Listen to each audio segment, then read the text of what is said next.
தமிழன் தொலைக்காட்சி சார்பாக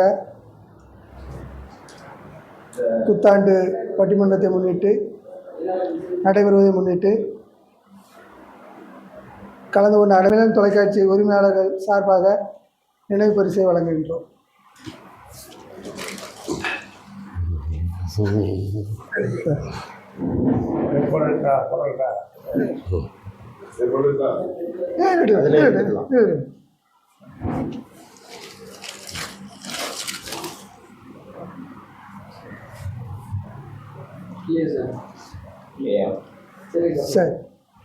முதற்கண் ஆங்கில புத்தாண்டு நல்வாழ்த்துக்களை குழுவினர் சார்பில் தெரிவித்துக் கொள்கிறேன்.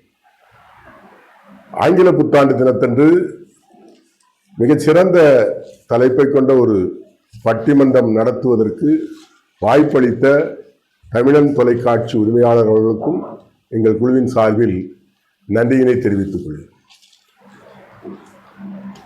பட்டிமன்றம் என்பது ஜனரஞ்சகமாக மாறிவிட்டது. இளைஞர்களிடையே நல்ல பழக்கத்தை உருவாக்கும் நோக்கத்துடன் தமிழன் தொலைக்காட்சியிலிருந்து வாசிப்பது, அச்சு புத்தகத்தில் வாசிப்பது சிறந்ததா, இன்றைய தினம் கணினிமயமாக்கப்பட்ட டிஜிட்டல் முறையில் வாசிப்பது சிறந்ததா என்று ஒரு அற்புதமான தலைப்பை கொடுத்துள்ளார்கள். இந்த தலைப்பிற்கு அச்சு புத்தகமே என்ற அணியின் சார்பில் செல்வி சாண்ட்ரா, மேக்சலின், மரிய ரேச்சல் ஆகிய இருவரும் உரையாற்ற வந்துள்ளார். டிஜிட்டல் முறையே என்ற தரப்பின் சார்பில் திரு லாரன்ஸ் அவர்களும் திரு குமிழ்முனை சைமன் அவர்களும் வருகை தந்துள்ளார்.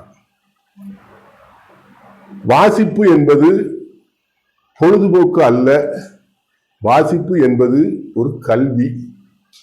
இப்ப இந்த சூழ்நிலையில நாட்டிற்கு மிக தேவையான ஒன்று வாசிப்பு. இளைஞர் சமுதாயம் போதைகளில் அடிமைப்பட்டு கிடக்கிறது. எப்ப போதை வந்ததுன்னா அவனுக்கு என்ன செய்யறதுன்னு தெரியாம போயிட்டான். இந்த வாசிப்பை மேம்படுத்தி இருப்போமே ஆனால் நிச்சயமாக இந்த போதை பழக்க வழக்கங்கள் இருந்திருக்காது. அதுதான் முக்கியம்.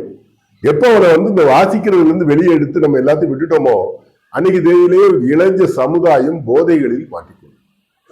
அப்ப அந்த மீட்டெடுக்க வேண்டும். போதையிலிருந்து அந்த இளைஞர் சமுதாயத்தை மீட்டெடுக்கணும்னா ஒரே ஒரு வழி மட்டும்தான் உண்டு, அது வாசிப்பு. வாசிக்க தொடங்குவது. வாசிப்பு என்பது இப்போ ஒரு 575 ஆண்டுகளாகத்தான் இந்த வாசிப்பு என்பது அச்சு மூலமாக வருகிறது. 1450 தான் பிரஸ் கண்டுபிடிச்சாங்க. அதுக்கப்புறம் தான் அச்சு புத்தகம். முதல்ல பெரும்பாலும் மத ரீதியான புத்தகம், பைபிள் தான் நிறைய அச்சடிக்கப்பட்டது. அப்புறம் திருக்குறள் அச்சடிக்கப்பட்டது. அதுக்கப்புறம் தான் எல்லா கதைகளும் பின்னால் அச்சடிக்கப்பட்டு வந்தது. அப்போ அதுக்கு முன்னால எப்படி இருந்தது என்றால், நாம் எல்லாத்தையும் சொல்லுவது வழக்கம். நாட்டு இவ்வளவு இலக்கியங்களும் இவ்வளவு நூல்களும் எப்படி வந்திருக்க வேண்டும்னா கதை சொல்லிகளின் வாயிலாக. அப்ப கதை சொல்லிகள் இருந்தார்கள், கதை சொன்னார்கள். அப்புறம் கல்வெட்டுகளாக வடித்தார்கள், செப்பேடுகளாக வடித்தார்கள். அப்புறம் ஓலைச்சுவடிக்கு வந்துச்சு. அதுல இருந்து இப்போ அச்சு புத்தகம். இதுவே ஒரு 600 வருஷம் ஆயிருக்கும். இப்ப இந்த சூழ்நிலையில இந்த வாசிப்பு நிச்சயமாக ஒரு நல்ல அனுபவம். ஆனா அந்த வாசிக்கிறது புத்தகத்தின் வாயிலாக வாசிக்க வேண்டுமா, அல்லது மாற்றம் நிரந்தரம் உலகத்துல ஏன்னா மாறிட்டே வருது. நான் சொன்னது போல கதை சொல்லியிலிருந்து கல்வெட்டுக்கு கல்வெட்டுல இருந்து செப்பேடுக்கு செப்பேடுல இருந்து ஓலைச்சுவடிகளுக்கு ஓலைச்சுவடில இருந்து அச்சு புத்தகம் ஆயிட்டு. இந்த அச்சு புத்தகத்துல டிஜிட்டலா மாறணும்னு ஒரு குரூப் சொல்றாங்க.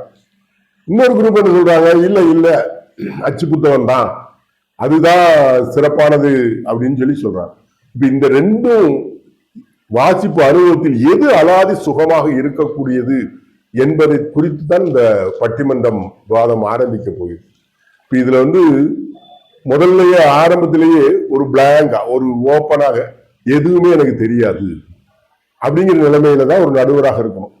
ஏன்னா கருத்துக்கள் பட்டிமன்றத்திலே சொல்லப்படக்கூடிய கருத்துக்களை பொறுத்து தான் நாம் அந்த முடிவை தெரிந்து கொள்ளும். என்ன கருத்துக்கள் வரப்போகுதுன்னா இளைஞர்கள் பேச போறாங்க, அதுவும் பெண்கள். இந்த நாடு சுதந்திரம் அடைந்து இத்தனை 75 ஆண்டுகளுக்கு பிறகுதான் இப்பதான் மக்கள் கொஞ்சம் கொஞ்சமாக வெளியே வராங்க. ஏன்னா பாதி ஜனத்தொகை பெண்கள். அவர்கள் வெளியே தங்கள் அனுபவங்களை சொல்ல தொடங்குகிறார்கள். அந்த வகையில் இந்த பட்டிமன்றத்தினுடைய முதல் பேச்சாளராக வாசிப்பு அனுபவத்தில் மிகச் சிறந்தது அச்சு புத்தகமே என்று செல்வி சாண்ட்ரா மேக்ஸலின் அவர்கள் பேச வருகிறார்கள். அவருக்கு சாண்ட்ராவை பற்றி கல்லூரி மாணவி மிக சிறந்த முறையிலே தன்னுடைய கருத்துக்களை எடுத்து வைக்கக்கூடியவர். ஒரு சில இலக்கிய கூட்டங்கள்ல புத்தக மதிப்பீட்டை அவர் சொல்லும் பொழுது எந்த அளவுக்கு ஆழ்ந்து வாசிக்கக்கூடிய சிந்தனையாளர் என்பது நன்கு தெரிந்தது. அவரை முதலில் அவர் தரப்பு வாதத்தை முன்வைக்குமாறு கேட்டுக்கொள்கிறேன்.